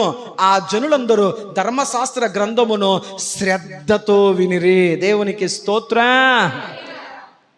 నెహెమ్యా అనేటువంటి ఒక గొప్ప వ్యక్తి, ఒక శాస్త్రి దేవుని ధర్మశాస్త్ర గ్రంథాన్ని చదువుతుంటే, దేవుని యొక్క వాక్యాన్ని చదువుతూ ఉంటే ప్రజలందరూ మైదానములో నిలబడ్డారంట. ఎక్కడ నిలబడ్డారంట చెప్పరేంటమ్మా? శాస్త్రిగా ఉన్నటువంటి నెహెమ్యా గారు దేవుని ధర్మశాస్త్ర వాక్యాన్ని చదువుతుంటే ప్రజలందరూ కూడా, స్త్రీలు పురుషులు బయట మైదానంలో నిలబడ్డారంట. ఎంతసేపు నిలబడ్డారో? మనం కొంచెంసేపు ఆరాధన చేద్దాం అనేసరికి కొంచెం ఎక్కువసేపు అయింది అనుకోండి, కాళ్ళ నొప్పులు వచ్చేస్తాయి, కీళ్ళ నొప్పులు వచ్చేస్తాయి, గోళ్ళకు జారి పడిపోతారు, స్తంభాలకు జారి పడిపోతారు. మా వల్ల కాదులే అని కుర్చీలో కూర్చుండిపోయేవారు కొంతమందిగా ఉంటారు. కానీ ఆ ప్రజలు దేవుని వాక్యమును ఎలా విన్నారు అని మనం చదవగలిగితే అక్కడ వాక్యంలో చూడండి, ఉదయం మొదలుకొని మధ్యాహ్నం వరకు నిలుచున్న స్త్రీ పురుషులు తెలివితో దేవుని వాక్యమును శ్రద్ధగా విన్నారంట. ఆమె చెప్పండి, వాక్యమును గుడ్డుగా వినకూడదు. పాస్టర్ గారు ఏం చెప్పినా కరెక్టే అన్నట్లుగా వినకూడదు. తెలివితేటలు వాడతా వాక్యం వినాలి. దేవునికి స్తోత్రం. ఎప్పటి నుంచి ఎప్పటిదాకా నుంచి ఉన్నారంట? అంటర్లైన్ చేసుకోండి. ఉదయం మొదలుకొని మధ్యాహ్నం వరకు అలా నిలబడి వాక్యాన్ని వింటూ ఉన్నారంట. వాక్యం వింటున్నప్పుడు వారు 2 పనులు చేశారు. నెంబర్ 1 తెలివిగా వాక్యం విన్నారు. నెంబర్ 2 శ్రద్ధగా వాక్యం విన్నారు. దేవునికి స్తోత్రం. హల్లెలూయా. పాస్టర్ గారు, దేవుని వాక్యం ఎలా వినాలండి? బైబిల్ అంటుంది, నేను మాట్లాడగా వినగలిగిన వాడు ఎవడూ లేడు అని దేవుడు బాధపడుతుంటే, దేవుని ప్రజలు వాక్యం ఎలా వినాలో వాక్యం చెప్పింది. దేవుని ప్రజలంట శ్రద్ధగా దేవుని వాక్యం వినాలి. రెండవది, తాము ఏది వింటున్నామో అనే దాని మీద తెలివిగా వాక్యం వినాలి. అది తెలివి వాడకూడదు. తెలివిగా దేవుని వాక్యాన్ని వినాలి. దేవునికి స్తోత్రం. మీకు ఒక ప్రశ్న రావచ్చు, తొందరగా వెళదాం. పాస్టర్ గారు, దేవుని వాక్యమును శ్రద్ధగా వింటే మా జీవితాల్లో ఏం జరుగుతుందండి? దేవుని వాక్యము శ్రద్ధగా వింటే, దేవుడు మా చెవులు తెరిస్తే, దేవుడి వాక్యము వినగల చెవులు దేవుడు మాకిస్తే, అయ్యా మా జీవితంలో ఏం జరుగుతాయండి? మనం చూడగలిగితే చూద్దాం. అపోస్తుల కార్యములు, గడిచిన వారం మనం ధ్యానించిన మాట మీకు జ్ఞాపకం చేస్తున్నాను. అపోస్తుల కార్యములు 16వ అధ్యాయం. అపోస్తుల కార్యములు 16వ అధ్యాయము 14వ వచనంలో మనం చూడగలిగితే అక్కడ ఒక తల్లి మనకు కనపడతారు. చూడండి, అక్కడ నేను చదువుతున్నాను. అప్పుడు లుదియా అను దైవభక్తి గల ఒక స్త్రీ వినుచుండెను. ఆమె ఊదా రంగు పొడి అమ్ముకునే తుయతైరా పట్టణస్తురాలు. ప్రభువు ఆమె హృదయము తెరిచెను గనుక ఆమె పౌలు చెప్పు మాటలు యందు లక్ష్యముంచెను. దేవునికి స్తోత్రం. దైవజనటువంటి పౌలు గారు ఒక చోట వాక్యాన్ని ప్రకటిస్తూ ఉన్నారు. అక్కడికి లుదియా అనే దైవభక్తి గల ఒక స్త్రీ వచ్చింది. ఆమె తుయతైరా అనే పట్టణానికి చెందిన వ్యక్తి. ఆమె ఒక వ్యాపారస్తురాలు. ఆమె వ్యాపారం ఏంటంటే, ఆమె తల మీద ఒక బుట్ట పెట్టుకుని ఊదా రంగు అనేటువంటి ఒక పొడి ఆమె అమ్ముకుంటూ ఉండేది. అలా ఊదా రంగు పొడి అమ్ముకుంటూ ఒక చోటకు వచ్చేసరికి అక్కడ అనేక మంది స్త్రీలు కూర్చొని ఎవరో చెబుతున్న మాటలు వింటుంది. ఆమె అనుకుంది, ఇక్కడ చాలా మంది ఉన్నారు, నా వ్యాపారం ఇక్కడ బాగా జరుగుతుందేమో అని చెప్పి ఆమె అనుకుంది. ఇక్కడ ఏదో కార్యక్రమం అవుతున్నట్లుగా ఉంది, ఆయన ఎవరో మాట్లాడుతున్నారు, వీళ్ళందరూ చక్కగా వింటున్నారు, ఈ కార్యక్రమం అయిపోయిన తర్వాత నా వ్యాపారం చేసుకుందాం అని అక్కడికి వచ్చింది. ఆమె పౌలు గారు చెబుతున్న మాటలు జాగ్రత్తగా శ్రద్ధగా వింది. వెంటనే ఆమె అంతవరకు తన వ్యాపారము అనే మనసుతో అక్కడికి వచ్చింది. కానీ దైవజనుడు చెబుతున్న వాక్యం విన్న తర్వాత ఆమె తన వ్యాపారాన్ని పక్కన పెట్టింది, తన బుట్టను పక్కన పెట్టింది. ఆమె కూడా అందరితో పాటు కూర్చొని దైవజనుడు చెప్పే మాటలు వినడం మొదలెట్టింది. దేవునికి స్తోత్రం. అక్కడ వాక్యం ఏమి రాయబడిందంటే, ఆమె వాక్యమును వినుచుండగా ప్రభువు ఆమె హృదయాన్ని తెరిచాడు. దేవునికి స్తోత్రం. దేవుని వాక్యం వినడం వల్ల ఒక విశ్వాస జీవితంలో కలిగే కార్యం ఏంటి? వాక్యం అంటుంది, నువ్వు శ్రద్ధగా దేవుని వాక్యం వింటే దేవుడు నీ హృదయాన్ని తెరుచునుగాక. హృదయం తెరవబడింది. తర్వాత ఏం చేసింది? ఆమె దేవుని వాక్యం మీద లక్ష్యాన్ని పెట్టింది, దేవుని వాక్యం మీద శ్రద్ధ పెట్టింది. తర్వాత ఏం జరిగింది? ఆమె బాప్తిస్మం పొందింది, తన ఇంటికి తీసుకెళ్ళింది, ఇంటి వారందరికీ వాక్యం వినిపించింది, ఇంటి వారందరూ బాప్తిస్మం పొందారు. దేవునికి స్తోత్రం. అందుకు భక్తులు అన్నారు, దేవా దేవా నా చెవులు తెరువు. దేవునికి స్తోత్రం. ప్రతిరోజు ఉదయం మొదలుకొని సాయంత్రం వరకు నాకు పనికిరాని ఎన్నెన్నో మాటలు నేను వింటున్నాను. దయచేసి నీ మాటలు నేను వినగలిగితే నా హృదయం తెరవబడునుగాక. ఆమేన్ చెప్పండి. అదే అపోస్తుల కార్యములో 16వ అధ్యాయము 25వ వచనంలో మనం చూడగలిగితే, అదే అపోస్తుల కార్యాలు 16వ అధ్యాయం 25వ వచనం మనం చూడగలిగితే, అయితే అర్ధరాత్రి వేళ పౌలును శీలయు దేవునికి ప్రార్థించుచు కీర్తనలు పాడుచుండిరి, ఖైదీలందరూ వినుచుండిరి. అప్పుడు అకస్మికముగా మహాభూకంపము కలిగెను, చెరసాల పునాదులు అదిరెను, వెంటనే తలుపులన్నీ తెరవబడిను, అందరి బంధకములు. అర్ధరాత్రి వేళ పౌలు శీలలు చెరసాల్లో ఉన్నారు, సంకెళ్ళ మధ్య ఉన్నారు, గాయపరచబడ్డారు. అయినప్పటికీ ఆ సంకెళ్ళ వైపు, మూయబడినటువంటి ఆ చెరసాల తలుపుల వైపు, ఒంటి మీద తగిలినటువంటి ఆ గాయాల వైపు వారు చూడకుండా ఆ గాయాల మధ్యన, ఆ శ్రమల మధ్యన, ఆ సమస్యల మధ్యన అర్ధరాత్రి వేళ వారు దేవుణ్ణి స్తుతిస్తూ ప్రార్థన చేస్తున్నారంట. మిగతా ఖైదీలందరూ కూడా వారు చేస్తున్న స్తుతిని, వారు చేస్తున్న ప్రార్థనను వారు జాగ్రత్తగా వింటున్నారంట. దేవునికి స్తోత్రం. ఈనాడు కొన్ని చోట్ల మందిరాల్లో ఈ మాట చెప్పడానికి నేను బాధ పెడుతున్నాను. వాళ్ళు పెట్టే మైకులు శబ్దానికి, వాళ్ళు పెట్టే సౌండ్స్కి దేవుణ్ణి నమ్ముకున్న వాళ్ళు కూడా బాధపడుతున్నారు. ఎంత దేవుడి పాటలు అయితే మాత్రం, ఎంత దేవుని వాక్యం అయితే మాత్రం ఎంతెంత సౌండ్లు పెట్టాలా, ఎదుటి వాడికి ఎంత న్యూసెన్స్గా ఉండాలా? ప్రభు చెప్పాడు కదా, నీ ప్రవర్తన బట్టే, నీ నడవడికను బట్టే అన్యజనులు ఎదుట నా నామం అవమానపరచబడుతుంది. యేసు ప్రభుని లోకం తప్పుపడుతుంది ఆయన్ని బట్టి కాదు, ఆయన నమ్ముకున్న వాళ్ళ ప్రవర్తన బాగోక, ఆయన నమ్ముకున్న వాళ్ళ జీవితాలు బాగోక, ఆయన నమ్ముకున్న వాళ్ళ యొక్క నడవడిక బాగోక, యేసు ప్రభు గొప్పవాడే కానీ ఆయన నమ్ముకున్న వాళ్ళ ప్రవర్తన బాగలేదు అని చెప్పి లోకము నిన్ను బట్టి ఆయనకు దూరం అయిపోతూ ఉన్నారు. అయితే దేవుని ఆత్మతో నింపబడినటువంటి పౌలు శీలలు అర్ధరాత్రి వేళ గాయాల మధ్యన, అయ్యో ఎంతగానో వేదనకర పరిస్థితుల మధ్యన, బంధకాల మధ్యన అర్ధరాత్రి వేళ వారు దేవుని స్తుతిస్తూ ఉన్నారు. నిజంగా చెప్పాలంటే ఒంటికి గాయాలు తగిలిన వాడు రాత్రులు ఏమంటాడో అమ్మా అబ్బా అని అరుస్తాడు. కానీ పౌలు శీల నోట్లోంచి అబ్బా అమ్మా అని మాటలు రావడం లేదు. దేవా స్తోత్రము నాయన, ఈ గాయాలను బట్టి నీ కొందనాలు, ఈ చెరసలను బట్టి నీ కొందనాలు, మా పట్ల నువ్వే చిత్తము కలిగి ఉన్నావో ఆ చిత్తాన్ని మేము లోబడుతున్నాం. మా జీవితంలో ఏం జరిగినా నీ చిత్తమే, నీ మేలే, నీకు తెలియకుండా, నీ అనుమతి లేకుండా మా జీవితాల్లో ఏమీ జరగదు అని చెప్పి వారు చెరసాలలో ఉండి దేవుని స్తుతిస్తూ ప్రార్థిస్తూ ఉండగా ఆ భయంకరమైనటువంటి ఖైదీలందరూ కూడా లెగిసి వాళ్ళు చేసే ప్రార్థన స్తుతి వింటున్నారంట.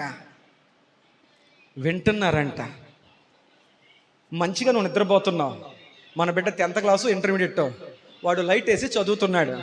ఆ లైట్కి, ఆ చదువుకి నీకు డిస్టర్బ్ అయ్యింది. వెంటనే నువ్వు మొదటి లెగ్గని ఏమంటావు? చేసేది మంచి పని అయినా కానీ నీకు నిద్రాభంగం కలిగింది కాబట్టి వెంటనే గసిరే ప్రయత్నం చేస్తాం. అసలే జైల్లో ఉంది ఎలా తెలుసా? భయంకరమైన క్రూరమైనటువంటి మనస్తత్వం కలిగినటువంటి ఖైదీలు. ఆ ఖైదీలకు నిద్రాభంగం కలిగే విధంగా పౌలు శీలలు పాడుతున్నారంట. ఒక సందర్భం చెప్పాను, జైలు ఒక హత్య జరిగింది. ఏంట్రా హత్య అంటే, ఒక ఖైదీ తన తోటి ఖైదీని డంబులు పెట్టి కొట్టి చంపేశాడు. పేపర్లో పెద్ద న్యూస్ అయిపోయింది. ఎందుకురా బాబా అలా కొట్టి చంపేసాం మీ తోటి ఖైదీని అంటే, ఏం లేదండి ఆ వ్యక్తిని ఎందుకు చంపేశానంటే వాడు 4 గంటలకు లెగిసి లైట్ వేసి ఏదో చదువుకుంటున్నాడు, ఆ లైట్ వల్ల నాకు నిద్ర డిస్టర్బ్ అయింది, లైట్ కట్టు అన్నాను, నేను కట్టను అన్నాడు, నా కోపం వచ్చింది, పక్కన డంబులతో తలపగలు కొట్టేశాను అన్నాడు. మనిషికి ఫ్రీగా వచ్చేది ఏంటో తెలుసా? కోపం. తన కోపమే తన శత్రువు, తన శాంతమే తనకు రక్ష. ఒక వ్యక్తి ఎప్పుడు గొప్పవాడు అవుతాడంటే కోపములో కూడా తన మాటను, తన నోటిని అదుపు చేసుకున్నవాడే నిజమైన గొప్ప వ్యక్తి. దేవునికి స్తోత్రం, హల్లెలూయా. అందుకే పెద్దలు అన్నారు, ఆకలితో ఉన్నప్పుడు పరస తెరిచేటప్పుడు జాగ్రత్త, కోపముతో ఉన్నప్పుడు నోరు తెరిచేటప్పుడు జాగ్రత్త. ఆమేన్ చెప్పండి. ఒక్కసారి నోరు తెరిస్తే బయటికి వెళ్ళిన మాట మళ్ళీ వెనక్కి రాదు. ఒక్కసారి పరస తెరిస్తే ఖర్చు అయిన రూపాయి మళ్ళీ వెనక్కి రాదు. ఆమేన్. ఈ బాగా వింటారు. దేవునికి స్తోత్రం. అర్ధరాత్రి వేళ పౌలు శీలలు దేవుని స్తుతిస్తూ ప్రార్థిస్తూ ఆరాధిస్తూ ఉంటే కరుడు కొట్టిన ఖైదీలు లేచి వింటూ ఉన్నారంట. అప్పుడు ఏం జరిగిందో తెలుసా? వారందరూ వినడం చేత దేవుడు ఒక పెద్ద భూకంపాన్ని కలిగించాడు. ఎక్కడ? ఆ చెరసాల మీద. ఆ చెరసాలలో కలిగిన భూకంపానికి అందరూ సంకెళ్ళు తెగిపోయాయి, అందరూ బంధకాలు ఊడిపోయాయి, మూయబడిన అందరి తలుపులు తెరవబడ్డాయి. దేవునికి స్తోత్రం. దేవుని స్తుతించడం, దేవుని ప్రార్థించడం, దేవుని వాక్యం వినడం ద్వారా కలిగే మేలేంటంటే, ఒక తల్లి దేవుని వాక్యం వింది, ఆమె మూయబడిన హృదయం తెరిచిబడింది. ఖైదీలుగా ఉన్నవారు దేవుని స్తుతించడం ప్రార్థించడం విన్నారు. దేవుడు వాళ్ళకున్న బంధకాలన్నింటి నుంచి వారిని చెప్పండి విడిపించారు. దేవునికి స్తోత్రం, హల్లెలూయా. అందుకే ఒక దేవుని బిడ్డ ఎల్లప్పుడూ కూడా దేన్ని వినాలి? దేవుని మాటలు వినాలి. ఈ లోకానుసమైనటువంటి చాడీలు, పనికిరానివి, ఉపయోగం లేని వాటిని వినకూడదు. అందుకే ప్రకటన గ్రంథం, ఇది చదవండి ఈసారి. ప్రకటన గ్రంథం 2వ అధ్యాయం 7వ వచనం. త్వరగా నిదానంగా చదవకూడదు. ప్రకటన గ్రంథం 2వ అధ్యాయం 7వ వచనం. చెవిగలవాడు ఆత్మ సంగముతో చెప్పుచున్న మాటలు చాలమ్మ. మళ్ళీ 17వ వచనం. సంఘములతో ఆత్మ చెప్పుచున్న మాట చెవి గలవాడు వినుగాక. 17వ వచనం, 11వ వచనం. సంఘములతో ఆత్మ చెప్పుచున్న మాట చెవి గలవాడు వినుగాక. 29వ వచనం. సంఘములతో ఆత్మ చెప్పుచున్న మాట చెవి గలవాడు వినుగాక. ప్రకటన గ్రంథం 3వ అధ్యాయం 6వ వచనం. సంఘములతో ఆత్మ చెప్పుచున్న మాట చెవి గలవాడు వినుగాక. 13వ వచనం. సంఘములతో ఆత్మ చెప్పుచున్న మాట చెవి గలవాడు వినుగాక. 22వ వచనం. సంఘములతో ఆత్మ చెప్పుచున్న మాట చెవి గలవాడు వినుగాక. 7 సంఘాలకు ప్రకటన గ్రంథములో దేవుడు 7 సంఘాలతో మాట్లాడుతూ 7 సార్లు చెప్పాడు. ఏమని? దేవుని ఆత్మ సంఘముతో చెబుతున్నప్పుడు ఆత్మీయ చెవులు కలిగిన వాడు వినగలుగును గాక. ఆమేన్ చెప్పండి. కొంతమంది ఎందుకు వాక్యం వినకుండా వెళ్ళిపోతారో తెలుసా? వాళ్ళకి దేవుని ఆత్మ నడిపింపు లేదు, దేవుని వాక్యం వినే చెవులు వాళ్ళకి లేవు. అదే వాళ్ళకి ఏదన్నా పెట్టండి, లోకానుసమైన పాటలు పెట్టండి, ఎంతసేపు అని వింటాడు, చెవులు సిలుడు పడిపోయినా వింటాడు. కానీ దేవుని మాటలు వినడం అందరి వల్ల అయ్యేది కాదు. దేవుని ఆత్మ ఒక వ్యక్తిలో ఉంటేనే, దేవుని ఆత్మ ఒక వ్యక్తి హృదయాన్ని రేపుతేనే ఆ వ్యక్తి శ్రద్ధగా దేవుని మాటలు వినగలుగుతాడు. ఆమేన్ చెప్పండి. నువ్వు భక్తి కలిగిన వ్యక్తివా, భక్తి లేని వ్యక్తివా? నేను చెప్పను. నువ్వు భక్తి కలిగిన వ్యక్తివా, భక్తి లేని వ్యక్తివా? నేను నువ్వే ప్రశ్నించుకో. నీలో దేవుని ఆత్మ ఉంటే నువ్వు దేవుని మాటలు శ్రద్ధగా వింటావు. ప్రకటన గ్రంథములో 7 సంఘాలకు దేవుడు 7 సార్లు చెప్పాడు. ఏమన్నాడు? ఆత్మ సంఘముతో మాట్లాడుతున్నప్పుడు ఆత్మ చెవులు కలిగిన వాడు. అందరికీ చెవులు ఉంటాయి, కానీ కొన్ని చెవులు దురద చెవులుగా ఉంటాయి. వాటికి లోక విషయాలే కావాలి, వాళ్ళకి రాజకీయ విషయాలే కావాలి, ఎవడింటి మీద బాంబులు వేసాడో కావాలి. కానీ దేవుని ఆత్మ కలిగిన వాడికి నాకు రక్షణ ఎలా దొరుకుతుంది, నేను దేవుని బిడ్డ ఎలా మారుతాను, దేవుడు నన్ను ఎలా బ్రతకమని కోరుకుంటున్నాడు అని దైవికమైన విషయాల మీద మాత్రమే తన చెవిని పెట్టడానికి. మీకు అర్థమయ్యేలా చెప్తాను. అడవిలో ఒక జింక గర్భం దాల్చింది. ఒక చిన్న జింకను కందే. ఆ జింకకు అడవిలో తన తల్లి ప్రతిరోజు ఒక పాఠాన్ని నేర్పింది. ఏంటంటే, అమ్మా, అడవి చూడడానికి అందంగా ఉంటుంది, కానీ చాలా భయంకరము, చాలా ప్రమాదకరం. లోకము చూడడానికి అందంగా ఉంటుంది, కానీ కనపడినంత అందంగా ఉండదు. అది కనపడినంత క్షేమకరము కాదు. నేను ప్రతిరోజు బయటికి వెళ్తాను, నేను వచ్చేంత వరకు నువ్వు ఇంట్లోనే ఉండు. గుమ్మము దాటి బయటకు వచ్చావా, గూడు దాటి బయటకు వచ్చావా, సంరక్షణ దాటి బయటకు వచ్చావా? లోకములో కంటికి కనపడినటువంటి చాలా క్రూర మృగాలు ఉన్నాయి. మంచితనం అని ముసుకేసుకుని బతుకుతున్న క్రూర మృగాలు చాలా ఉన్నాయి. కాబట్టి బిడ్డ జాగ్రత్త, బయటికి రావద్దు అని ప్రతిరోజు జింక తన పిల్లకి చెప్పేదంట. ప్రతిరోజు అమ్మ అలాగేనమ్మా అనేదంట. కొద్ది కాలానికి ఈ పిల్లకి ఇసుకు వచ్చేసిందంట. ఎవరి మాటలంటే, మా అమ్మ భయస్తురాలు, మా అమ్మ పిరికిది, మా అమ్మకి చేదస్తం ఎక్కువ, ఎప్పుడు ఇలాగే అంటుంది, అసలు బయటికి రావద్దు అంటుంది, అసలు బయట ఏముందని రావద్దు అంటుంది అని చెప్పి ఒకరోజు అమ్మ ఎప్పట్లాగే బయటికి వెళ్ళకమ్మా, నీకు ఆహారం తెచ్చి పెడతాను తల్లి, ప్రమాదం ఉందమ్మా అని చెప్తుంటే, అలాగేనమ్మా నువ్వు వెళ్ళు అని చెప్పి అమ్మను బయటికి పంపేసిన తర్వాత ఈ చిన్న జింక పిల్ల అనుకుందంట, మా అమ్మ వెళ్ళొద్దు అంటుంది, అసలు బయట ఏముందో చూద్దాం అని చెప్పి తన ఇంటి నుంచి, తన గూడు నుంచి బయటకు వచ్చిందంట. అడవిని చూసిందంట. అబ్బా, ఎంత అందంగా ఉంది, ఎంత ఆహ్లాదంగా ఉంది, ఎంత చక్కగా ఉంది, ఇలాంటి మంచి ప్రకృతిని మా అమ్మ చూడొద్దంటుంది ఏంటి, మా అమ్మ చేదస్తం కాకపోతే అని తన గూటుని విడిచిపెట్టి కొంచెం అలా ముందుకెళ్ళిందంట. పులి కళ్ళల్లో పడిందంట. పులి దాని కళ్ళలో చూసిన వెంటనే పరిగెట్టుకుంటూ వెళ్ళిందంట.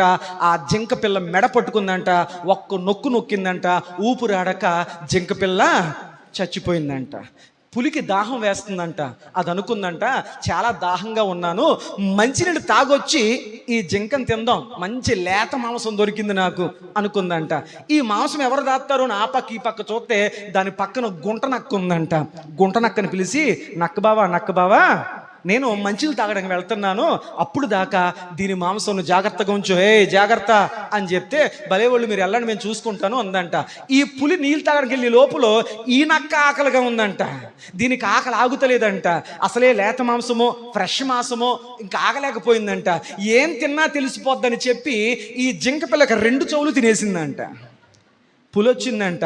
పులొచ్చిన తర్వాత ఆ జింకలో ఏదో తేడా కనపడి చెవులేయి అని అడిగితే ఆ నక్క చెప్పిందంట, దేవుడి మీదొట్టు ఈ జింకకు చెవులు లేవు అందంట. చాలాసేపు పులికి నక్కకు గొడవైందంట. నేను చూసినప్పుడు చెవులు ఉన్నాయి అని చెప్పి పులంటే, లేదు లేదు నువ్వు పొరపడినట్టుకున్నావు, నువ్వు సరిగ్గా చూసినట్లేవు, దీనికి చెవులు లేవు అని నక్క దెబ్బలాడడం మొదలెట్టిందంట. వీటికి ఏది కరెక్టో తెలియక, రా దీన్ని అమ్మనే అడుగుదాం, దీని కన్నా తల్లిని అడుగుదాం నడు అని చెప్పి పులి రోషంగా దాని నోట పట్టుకుని ఇంటికి తీసుకొచ్చిందంట. ఈ లోపల ఇంటికి వచ్చిన తల్లి బిడ్డ కనక పడపడం వల్ల ఆ పక్క ఈ పక్క కంగారుగా వేదనగా భయపడుతూ వెతకడం మొదలెట్టిందంట. ఈ లోపల కనుచూపు మేరలో పులి యొక్క నోట్లో రక్తము కారుతూ వికతకి దీవిగా పడి ఉన్న తన బిడ్డను చూస్తూ ఏడుస్తూ అలా ఉండిపోయిందంట. ఈ లోపల పులొచ్చిందంట, ఇది నీ బిడ్డే కదా? జింక చెప్పిందంట, నా బిడ్డేనయ్యా. ఇప్పుడు సమస్య ఏంటంటే, ఈ బిడ్డను నువ్వు కన్నప్పుడు దీనికి చెవులున్నాయా లేవా అని అడిగినప్పుడు ఆ తల్లి చెప్పిందంట, నా బిడ్డకు చెవులు లేవయ్యా అందంట. వెంటనే పులందంట, ఎందుకు లేకుండా చెవులు లేకుండా ఎలా పుట్టింది అంటే, నా బిడ్డకు ప్రతిరోజు చెప్పేదన్నయ్యా, బయటికి వెళ్ళొద్దమ్మా, ప్రమాదం ఉందమ్మా అని చెప్పాను. దానికి నిజంగా చెవులుంటే నా మాట వినేది, తన ప్రాణము కాపాడుకునేది. దానికి చెవులు లేవు కాబట్టే అది నా మాటను లేదు, ప్రమాదంలో పడిపోయింది. దేవునికి స్తోత్రం. దేవుడు అనునిత్యము చెబుతున్నాడు, దేవుని భద్రత నుంచి బయటికి వెళ్ళొద్దు, దేవుని సన్నిధి నుంచి మరలా లోకంలోకి వెళ్ళొద్దు, లోకాశల్లోకి వెళ్ళొద్దు, లోకాకర్షణలోకి వెళ్ళొద్దు. లోకము ప్రమాదకరమైంది, లోకములో కనపడినంత మంచి లేదు. దేవుని కాపుదల, దేవుని భద్రత నీ మీద, నీ భర్త మీద, నీ బిడ్డల మీద, నీ యవనస్తుల మీద ఉండాలంటే వారు దేవుని వాక్య కాపుదల్లో ఉండాలి. అలా బయటికి వెళ్ళిన యవనస్తులు మత్తు పదార్థాలకు బానిస అవుతున్నారు. అలా బయటికి వెళ్ళినటువంటి యవనస్తులు రకరకాల పాపపు ఈచ్ఛలతో వారి మధ్యలోనే నాశనం అయిపోతున్నారు, తల్లిదండ్రులకు శోకాన్ని మిగులుస్తున్నారు అని అనేక మందితో చెబుతుంటే, చెవులు లేని వారు లోకములకు వెళ్ళి నాశనం అయిపోతున్నారు. ఆత్మ చెవులు కలిగిన వాడు వాక్యముతో కట్టబడి దేవునిలో ఉంటున్నాడు. దేవునికి స్తోత్రం. ప్రతి దేవుని బిడ్డ ప్రార్థన, దేవా నా చెవులు, నా భర్త చెవులు, మా యవన బిడ్డల చెవులు తెరవబడునుగాక. ఆమేన్, ఆమేన్. 10 నిమిషాల టైం ఉంది, మిగతా 2 విషయాలు చెప్పేస్తాను, వింటారా? నెంబర్ 1, మొదటిది ఏమని ప్రార్థన చేయాలి? దేవా నా కళ్ళు తెరవబడునుగాక. నెంబర్ 2, దేవా ఎఫ్ఫాతా, ఎఫ్ఫాతా, దేవా నా కళ్ళతో ఎఫ్ఫాతా అని చెప్పవా, నా కళ్ళు తెరవబడును గాక. దేవా నా చెవులతో ఎఫ్ఫాతా అని చెప్పవా, నా చెవులు తెరవబడును గాక. 3వది మీకు జ్ఞాపకం చేస్తాను. 3వ మాట ఒక్కసారి పరిశుద్ధ గ్రంథాన్ని తెరుద్దాం. కీర్తనల గ్రంథము 51వ అధ్యాయం 15వ వచనం. కీర్తనల గ్రంథము 51వ అధ్యాయం 15వ వచనం. ఇక్కడ మనం చూడగలిగితే దేవుని వాక్యంలో ఒక చక్కని విషయాన్ని అక్కడ మనం గమనించగలుగుతాం. ప్రభువా నా నోరు నీ స్తుతిని ప్రచురపరుచున్నట్లు దేవా నా పెదవులు తెరవ్వా, దేవా నా కళ్ళు తెరవ్వా, దేవా నా చెవులు తెరవ్వా. 3వది, దేవా నిన్ను స్తుతించడానికి నా నోరు తెరవ్వా. దేవునికి స్తోత్రం. ఈరోజు నీ నోరు దేనికోసం తెరుతున్నావమ్మా? చాడీలకు, దెబ్బలాటలకు, ఊసుపోని మాటలకు, పనికిరాని మాటలకు నోరు తెరుస్తున్నావా? నీ నోరు నీ మీదకి ప్రమాదం తెచ్చేవు. లోకంలో ఒక సామెత ఉంది, నోరా తేకే వీపుకు దెబ్బలంట. మాట్లాడేది నోరైతే దెబ్బలేమో. అసలు దెబ్బలు దేనికి తగలాలి? మాట్లాడిన నోటికి తగలాలి. ఈ నోటి వల్ల ఎన్ని కుటుంబాలు కూలిపోయాయో, ఈ నోటి వల్ల ఎన్ని కుటుంబాలు కట్టబడ్డాయో. అందుకే నాలిక అగ్ని అన్నాడు యాకోబు భక్తుడు. నాలిక చెప్పరేంటి? నాలిక అగ్ని అంట, కనబడని అగ్ని అంట, లావా కంటే అగ్ని అంట. అందుకే అగ్నిని ఎప్పుడు లోపల నొక్కుతూనే ఉండాలి లోపల. దేవునికి స్తోత్రం. ఇక్కడ ఒక మాట చెప్పనా? అడవిలో ఒక చెట్టు నరికి కొన్ని లక్షల అగ్గి పొలాలు తయారు చేస్తారంట. అడవిలో అర్థమైతే తలవపండి, అలా చూడకండి, నాకు భయం వేస్తుంది. అడవిలో చెట్టు నరికి ఆ చెట్టు ద్వారా కొన్ని లక్షల అగ్గి పొలాలు తయారు చేస్తారంట. ఆ లక్షల అగ్గిపుల్లలో ఒక అగ్గిపుల్ల మొత్తం అడవంతా కాల్చేస్తుందంట. నీ నోరు అంతట అగ్ని వంటిది. ఆ అగ్ని దేవుని అగ్ని అయితే నీ కష్టాలు కాలిపోతాయి. ఆ నోరు దేవుని అగ్ని కాకుండా లోకపు అగ్ని అయితే నీ కుటుంబమే కాలిపోద్ది. నోరు తెరిచేటప్పుడు జాగ్రత్త. దేవునికి స్తోత్రం. భక్తుడు ఏమంటాడు తెలుసా? ప్రభా, నా నోరు తెరువు. ఎందుకు తెరువో తెలుసా? నీ స్తుతిని అనేకులకు ప్రచురపరుచున్నట్లు దేవా నా నోరు తెరువు. కీర్తన గ్రంథం 63వ అధ్యాయం 3వ వచనం. కీర్తన గ్రంథం 63వ అధ్యాయం 3వ వచనం. నీ కృప జీవము కంటే ఉత్తమము గనుక నా పెదవులు నిత్యము నిన్ను స్తుతించును. దేవునికి స్తోత్ర. కాబట్టి ఒక దేవుని బిడ్డ తన జీవితంలో చేసినటువంటి 3వ ప్రార్థన, దేవా నా నోరు తెరవ్వా. ఎందుకు నా నోరు తెరవాలే?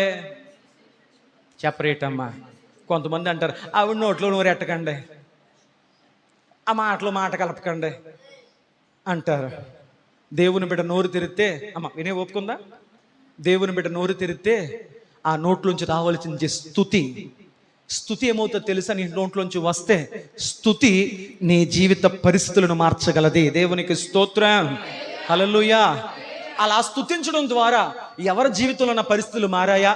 2వ దినవృత్తాంతాల గ్రంథం, మనందరికీ బాగా తెలిసిన ఒక రాజు జ్ఞాపకం చేస్తాను. 2వ దినవృత్తాంతాల గ్రంథం 20వ అధ్యాయము 20-21 వచనాలు నేను చదువుతున్నాను. మరియు అతడు జనులను హెచ్చరిక చేసిన తరువాత యెహోవాను స్తుతించుటకు గాయకులను ఏర్పరిచి వారు పరిశుద్ధ అలంకమును ధరించుకుని సైన్యము ముందు నడుచుచు యెహోవా కృప నిరంతరముండును, ఆయనను స్తుతించుడి అను స్తోత్రము చేయుటకు వారిని నియమించెను. 22వ వచనం.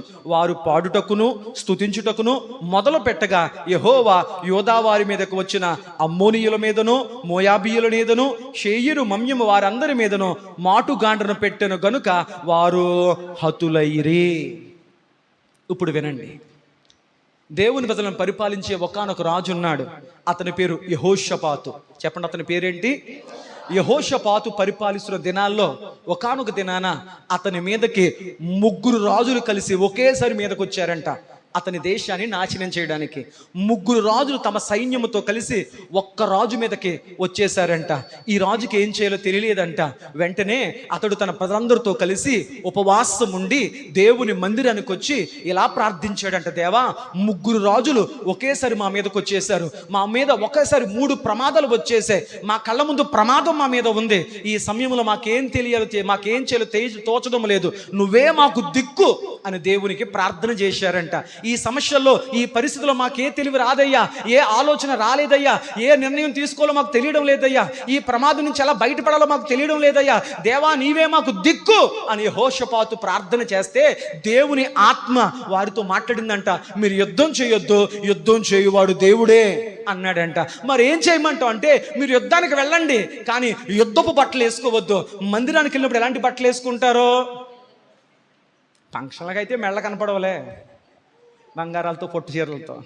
చర్చికి వచ్చేసరికి మొత్తం దీనత్వం అన్న బట్టలో కాదు, దీనత్వం హృదయంలో ఉండాలి. ఆమెను చెప్పండి. హల్లెలూయా. ఒక అమ్మ సిలువ ధ్యానాలకు రావటంటే అద్భుతం చెయ్యాలంటే దేవుడు ఒకానొకప్పుడు నీ భక్తిని చూస్తాడు. దేవుని కొరకు నిలబడినటువంటి స్థితిని దేవుడు చూస్తాడు. దేవునికి స్తోత్రం. యెహోషాపాతు దేవునికి ప్రార్థించినప్పుడు అన్నాడు, యుద్ధము నువ్వు చెయ్యొద్దు, నువ్వు యుద్ధ భూమికి వెళ్ళు కానీ యుద్ధపు వస్త్రాలు వేసుకోవద్దు, పరిశుద్ధ అలంకరణ ధరించుకొని వెళ్ళు. తెల్లని వస్త్రాలతో యుద్ధానికి వెళ్ళారు. 2వది, యుద్ధ భూమికి వెళ్ళు కానీ ఆయుధాలు పట్టుకెళ్ళొద్దు, దేవుని స్తుతించే పరికరాలు పట్టుకెళ్ళు. వీరు కంజీర్లు డ్రమ్ములు పట్టుకుని వెళుతున్నారంట. దూరం నుంచి 3 రాజులు చూస్తారు, ఇదేంట్రా మనం 3 రాజులు సర్వసైన్యంతో చేసాం, వీళ్ళేమో యుద్ధానికి వచ్చినట్లు లేకుండా యుద్ధ వస్త్రాలు వేసుకోకుండా మామూలు తెల్లని బట్టలు వేసుకున్నారు, పోనీ ఒక్క దగ్గర కత్తి లేదు, ఏం పట్టుకొచ్చారు యుద్ధానికి? మాట్లాడరేంటి? కంజుర్లు డ్రమ్ములు ఆ యొక్క చక్కని వాయిద్యాలు పట్టుకొచ్చారేంటి? ఇలాంటి వాళ్ళని చంపడానికి 3 రాజులు ఎందుకు? ఒక రాజు అనుకున్నాడంట, వీళ్ళ కోసం మన 3 రాజులు వచ్చి వాళ్ళని చంపి వాళ్ళని దోచుకొని ఆ రాజ్యాన్ని 3 పంచుకోవాలా, ఎందుకు వచ్చిందిలే అని చెప్పి 2 రాజులు ఒకటైపోయి మనిద్దరం కలిసి ఈ లేపేసామనుకో అది మనిద్దరం పంచుకుందాం అనుకున్నారంట. 2 రాజులు ఒకటైపోయి వాళ్ళ తర్వాత చెబుతాం, ముందు మన పక్కుని చంపేద్దాం అనుకుని చంపేశారంట. ఒక రాజు, వాడు సైన్యం ఎగిరిపోయింది. ఇంకెంతమంది రాజులు ఉన్నారో? 2 రాజులు ఉన్నారంట. వీళ్ళిద్దరిలో దేవుడు ఒక ఆలోచన పుట్టించాడంట. వాళ్ళ దగ్గర కత్తులు లేవు, ఆయుధాలు లేవు. వీళ్ళని చంపడానికి మేమిద్దరం చంపి మళ్ళీ దాన్ని ఇద్దరం పంచుకోవాలా? నేను ఆడిని చంపేతానని చెప్పి ఈ రాజు ఆడిని, ఆ రాజుని మొత్తం ఒకళ్ళొకరు చంపేసుకున్నారంట. వీళ్ళు యుద్ధానికి వెళ్ళేసరికి అందరూ శవాలైపోయి ఉన్నారంట. స్తుతి కళ్ళ ముందున్న ప్రమాదాన్ని మార్చేసింది. దేవునికి స్తోత్రం. నీ కష్టాల్లో, నీ శ్రమల్లో, నీ ఒంటరితనంలో, నీ వేదనలో దేవుణ్ణి స్తుతించడం అలవాటు చేసుకో. ఆ స్తుతే నీ జీవిత స్థితిగతులు మార్చునుగాక. అందుకు భక్తులు అన్నారు, దేవా నేను నిత్యము స్తుతించినట్లు నా నోరు తెరువు నాయన. పనికిరాని వాటి కొరకు నా నోరు తెరవకూడదయ్యా. నా బంధాలు తెగిపోయే రీతిలో నేను నా నోరు తెరవకూడదు ప్రభా. కొన్ని సందర్భాలు మౌనం మంచిదే. భార్యాభర్తల మధ్య మాట పెరుగుతుందా? మౌనంగా ఉండు. మౌనం మీ మధ్య దూరం పెరగకుండా కాపాడుతుంది. నోరు తెరిస్తే ఆ క్షణం నగ్గుండొచ్చు, కానీ మీ మధ్య దూరం పెరుగుతుంది. మౌనం మంచిదే. దేవునికి స్తోత్రం. మౌనం చేతకంతనం కాదు. మౌనము మీ మధ్యన దూరాన్ని తగ్గిస్తుంది. దేవునికి స్తోత్రం. ఇక్కడ ఒక దేవుని బిడ్డ ఏం తెరవబడాలని ప్రార్థన చేయాలి? నెంబర్ 1, దేవా మా కళ్ళు తెరువు నాయన నీ కార్యాలు చూడడానికి. నెంబర్ 2, దేవా మా చెవులు తెరువు నాయన నీ వాక్యాన్ని వినడానికి. నెంబర్ 3, దేవా మా నోరు తెరువు నాయన నిన్ను స్తుతించడానికి. దేవునికి స్తోత్రం. 4వదాన్ని చెప్పేనా? 4వది టైం అయిపోయింది. 4వది ఏంటయ్యా అంటే ఒక దేవుని బిడ్డ చేయాల్సిన ప్రార్థన. ఇర్మియా గ్రంథం 17వ అధ్యాయం. ఇర్మియా గ్రంథం 17వ అధ్యాయము 9వ వచనం. అక్కడ ఏం రాయబడిందంటే, హృదయము అన్నింటికంటే మోసకరమైంది, అది ఘోరమైన వ్యాధి గలది, దాన్ని గ్రహింపగలవాడు ఎవరు? భక్తులు అంటున్నారు, దేవా పైకి మంచిగానే కనపడుతున్నాం, కానీ మా మనసు ఉందే, మా హృదయం ఉందే, అది ఎలాంటిదో తెలుసా? హృదయం మోసకరమైంది. ఒక హృదయం ఎదుటివాడిని కాదు, నిన్నే మోసం చేసేది. నేను అంటున్నాను, నీకు చుట్టూ ఉండే శత్రువుల కంటే ప్రమాదకరమైన శత్రువు ఎవరో తెలుసా? నీ మనసే నీ శత్రువు. ఆ మనసు అదుపులో లేకపోతే నీకు మనశ్శాంతి ఉండదు. ఒక మనిషిని మోసగించేది ఏంటి తెలుసా? ఇదే, అతని మనసే, అతని హృదయమే. అందుకే వాక్యం అంటుంది, హృదయం మోసకరమైంది, అది ఘోరమైన వ్యాధి గలది, దాన్ని గ్రహింపగలవాడెవడు? ఒక మనుషుని హృదయములో ఆలోచనలు లోతైన నీళ్ళ వంటివి. హృదయం నిండిన దాన్ని బట్టి నోరు మాట్లాడుతుంది. భక్తులు ప్రార్థించారంట, దేవా నా కళ్ళు తెరువు నాయన, దేవా నా చెవులు తెరువు నాయన, దేవా నా నోరు తెరువు నాయన. 4వది, దేవా నా హృదయాన్ని తెరువు నాయన. ఆమేన్ చెప్పండి. ప్రకటన గ్రంథములో ప్రభు చెప్పాడు కదా, 3వ అధ్యాయం 20వ వచనములో, నేను తలుపు నొద్ద తట్టు నిలబడి తట్టుచు ఉన్నాను, ఎవడు నా స్వరం విని తలుపు తెరుస్తాడో నేను లోపలికి వస్తాను, వాడితో అతడు కలిపి భోజనం చేస్తాను. దేవుడు అనుదినము వాక్యం వింటున్న నీతో హృదయపు తలుపు తొడుతూనే ఉన్నాడు. హృదయం తెలవగలిగితే ఆయన నీలోకి వస్తాడు. దేవునికి స్తోత్రం. నా చివరి మాట ముగిస్తున్నాను ఒక్క నిమిషంలో. ఏంటంటే, దేవా నా హృదయం నువ్వు తెరిస్తే నా హృదయంలో ఏం జరుగుతుంది? దేవుడు నా హృదయాన్ని తెరిస్తే నా హృదయంలో ఏం జరుగుతుంది? చూడండి, దావీదు భక్తుడు చేసిన ప్రార్థన. కీర్తనల గ్రంథం 51:10. కీర్తనల గ్రంథం 51వ అధ్యాయం 10వ వచనం. దేవా నా యందు శుద్ధ హృదయము కలుగజేయుము. దేవునికి స్తోత్రం చెప్పండి. భక్తుని ప్రార్థన ఏంటి? దేవా నా యందు శుద్ధ హృదయము నాకు తెలియచేయండి. ప్రభు చెప్పాడు, హృదయ శుద్ధి కలిగిన వారు దేవుణ్ణి చూస్తారు. ఎందుకు హృదయం శుద్ధిగా ఉండాలి? ఎందుకు హృదయం తెరవబడాలి? వాక్యంలో చెప్పబడిన మాట సామెతల గ్రంథం 4:23. సామెతల గ్రంథం 4:23. త్వరగా చదవండి, ముగింపు ప్రార్థన చేద్దాం. సామెతల గ్రంథం 4వ అధ్యాయం 23 వచనం. అమ్మ, నీ హృదయములో నుండి జీవధారలు బయలుదేరును, కాబట్టి అన్నింటికంటే ముఖ్యముగా నీ హృదయమును. దేవునికి స్తోత్రం. ఇలా చదువుంటే ఇంత చక్కగా ఇంకో గంట పడుతుంది నాకే. అందుకే రోజు కొంచెం పరిగెట్టించాను, రిఫరెన్స్లు ఎక్కువ కాబట్టి. నీ హృదయములో నుండి ఏం పరిగెడతాయంట? దేవుని జీవధార బయటకు వస్తుంది. దేవుని జీవం నీలోంచి ప్రవహిస్తుంది. కనుక సంగమా, నీ హృదయం జాగ్రత్త. ఓ యవనస్తుడా, ఓ దేవుని బిడ్డలారా, మీ హృదయాలు, మీ మనస్సులు జాగ్రత్త. దేవునికి స్తోత్రం. దావీదు భక్తుడు అన్నాడు, నా హృదయములో పాపం ఉండకుండునట్లు దేవా నీ వాక్యము చేత నా హృదయాన్ని నింపుకున్నాను అన్నాడు. ఇలా చెప్పుకుంటూ వెళితే ఒక దేవుని బిడ్డ తన శరీరంలో ప్రతి అవయవాన్ని తెరవమని ప్రార్థన చేయాలి. ప్రస్తుతానికి 4 విషయాలు చెప్పాను. త్వరగా చెప్పండి. దేవుడు మన హృదయం ఏమేమి తెరవాలి జీవితంలో? దేవా నా కనులు తెరువు నాయనా. ఆమేన్. మన ప్రార్థన, దేవా నా కళ్ళతో యెఫ్ఫాతా అని చెప్పు. యెఫ్ఫాతా అంటే తెరవబడును గాక. నా చెవులతో యెఫ్ఫాతా అని చెప్పు, అంటే తెరవబడిన గాక. నా నోటితో యెఫ్ఫాతా, ఎఫ్రాతా కాదు, యెఫ్ఫాతా అని చెప్పు, తెరవబడిన గాక. నా హృదయముతో యెఫ్ఫాతా అని చెప్పు నాయన, నా హృదయం నీ కొరకు తెరవబడును గాక. అలా నీ జీవితంలో దేవుని యెఫ్ఫాతా అనే అనుభవాన్ని పొందగలిగితే దేవుడు నీ హృదయములు వీటిని తెరుస్తాడు. ఇవి తెరవబడితే నీ జీవితంలో మూయబడిన అన్ని ఆశీర్వాదపు తలుపులు దేవుడు తెరుచునుగాక. తలలు వంచండి. ఈరోజు ప్రభు మనతో మాట్లాడబోతున్న ఒక చక్కని అంశం ఏంటంటే యెఫ్ఫాతా.